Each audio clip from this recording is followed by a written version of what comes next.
Can't get all the bolts in. We're trying to figure out how to get them in. We just did a little overhaul. How fucking long is this goddamn bolt? Welcome to my luxurious multi-million-dollar home, also known as my camper.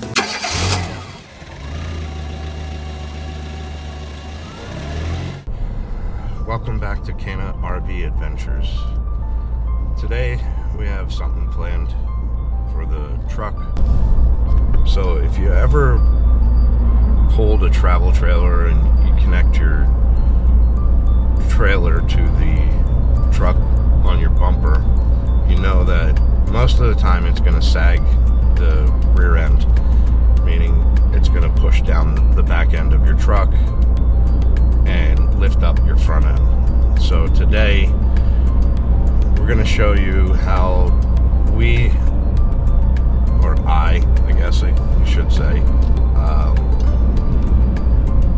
fix that problem. So whenever you put your truck, trailer on your truck and it lowers the back end of the truck and it lifts the front end, it actually causes problems with your braking, your handling, all that kind of stuff, and it could create problems. Also uneven wear of tires. So today we're going to show you by installing an airbag system, and we'll make sure we put links in the description and stuff showing you what airbags we used. I currently have a 2021 Ford F-150 FX4, so it's definitely recommended that you make sure that whenever you order anything for a vehicle, make sure it matches or adapts to that specific vehicle. You don't want to just go out and get any airbag system or stuff. I've heard of a couple other systems that you can get that aren't airbags. They're just basically like big rubber bushings, kind of that go in between your axle and the bed of your truck. But I heard it creates an issue with the ride.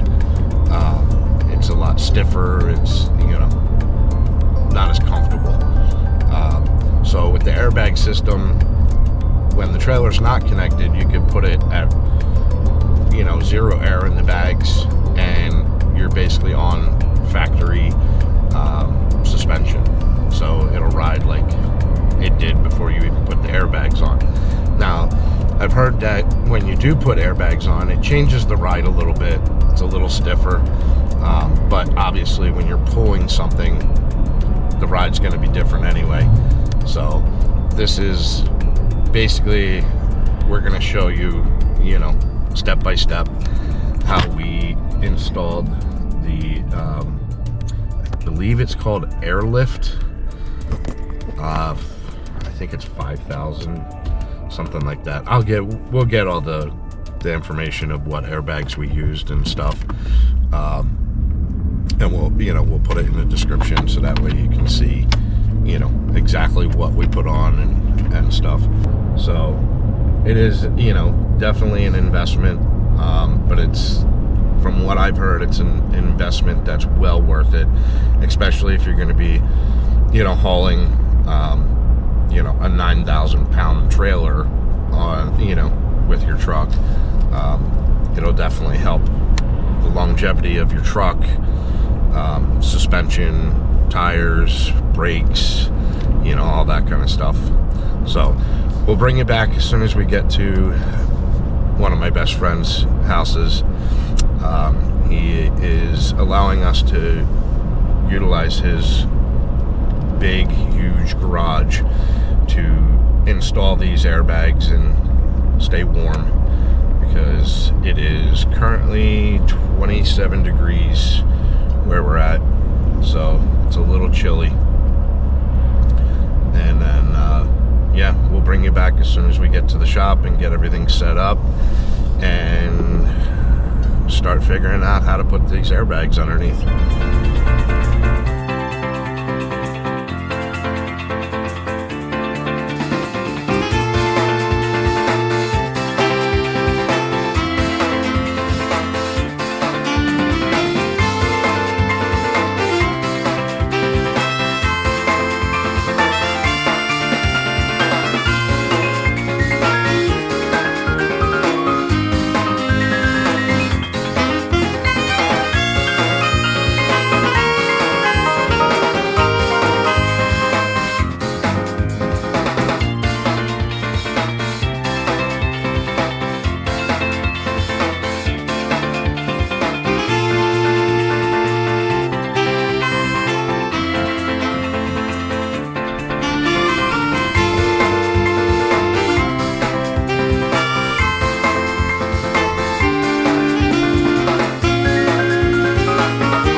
can't get all the bolts in. We're trying to figure out how to get them in.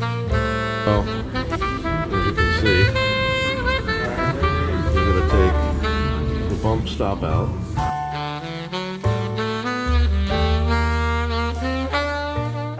Alright, so we're going to recap basically what we did this week. We did get the airbags on, installed, and everything's working. We had to order a different connector with fuses and stuff to be able to adapt to my truck. The ones that they sent in the package, they're for, you know, older vehicles, I guess. 2021 Ford F-150. It actually has a micro 2 fuse, so it's smaller than the regular micro fuse. So I had, you know, I ordered it on Amazon. You know, we can put links to all that stuff in case you do have one of the newer vehicles. There's like a T connection for the airlines near the airbags. We replaced, you know, the first one, it leaked, you know, trying to figure out, you know, how to get that to stop leaking. We replaced it with a second one. That one leaked. So you just got to make sure that, like, when you're installing this stuff, you have to make sure that you're checking everything, meaning making sure all the, you know, the bolts and everything is secure, tight, making sure your airlines are secured, and then obviously making sure all your fittings and everything are tight and not leaking air. So the third one that we put on, it worked, no leaks. We aired up the bags, and a lot of people say that, like, when you put airbags on a truck, that it changes the ride, it's more rough. To me, when I aired them up last night, now obviously we didn't have a load or anything on it, but when, you know, I aired them up, it actually seems like the truck rode smoother, you know, over bumps and stuff. You didn't feel as much, you know, as much of it, of course. So, you know, all in all, I mean, you know, with the airbags, you know, I definitely like them. I'm curious to see how, you know, it's going to ride. Today is our last day in Pennsylvania. Tomorrow morning, probably around 7 a.m., we're going to be leaving, heading down south. Our first stop is in the Carolinas. It's an overnight at a Love's truck stop, and they have RV spots that you can rent at the Love's truck stops. So the one we're going to, it actually has full hookup, water, electric, sewer, you know, all that. Not all of them have the full hookup. Most of them are just water and electric, and that's it. Our second stop is actually in Georgia, at a campground, and then our third stop will be in Florida. That will be staying at the Southern Palms RV Resort in, I don't know how to pronounce it. It's like Eustis, Florida. Eustis. I heard a lot of good things about the resort. You know, looking at, you know, pictures and stuff, it looks, you know, looks like a nice resort. So, you know, definitely, if you haven't yet, please like, subscribe to our channel. It definitely helps us out. And then, you know, click that notification bell, so that way when we do upload new videos, you get notified of, you know, the new video that we put up. That way you can keep up with our travels, you know, down south. So it's going to be a lot of fun. I'm excited, I'm nervous, all at the same time. I've never pulled anything over 22 feet. We have right now we have a Forest River Salem that is 37 foot. So this is going to be a learning experience for me. because I've never pulled anything this large. But I think we can handle it. I think the one thing that I'm nervous about is the backing up. That I've never backed up anything this big. I mean, people have told me, oh, the bigger it is, the easier it is to back in, stuff like that. Yeah, I don't know how true that is. Some of these campgrounds, they're not so spacious, I guess you could say, with the roads, and stuff. So We are on our way back from a storage run. We just did a little overhaul in our 37-foot Forest River Salem. We made a little modifications to kind of make better use of the space, and we just dropped off what we no longer needed into our storage. So we're on our way back up to our campsite now. Welcome to my luxurious multi-million-dollar home, also known as my camper. Immediately walking in, you are in the living space. This is our beautiful, luxurious kitchen, our beautiful, luxurious living room. And we do not have a dining table. We decided to convert it into an office space. We have an oversized TV.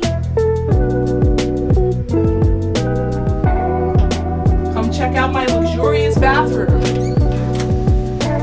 So spacious, so awesome.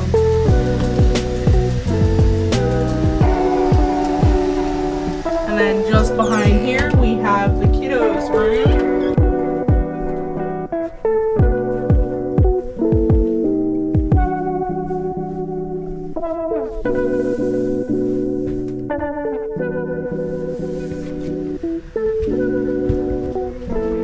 And then you'll get a very quick peek at my oversized main bedroom.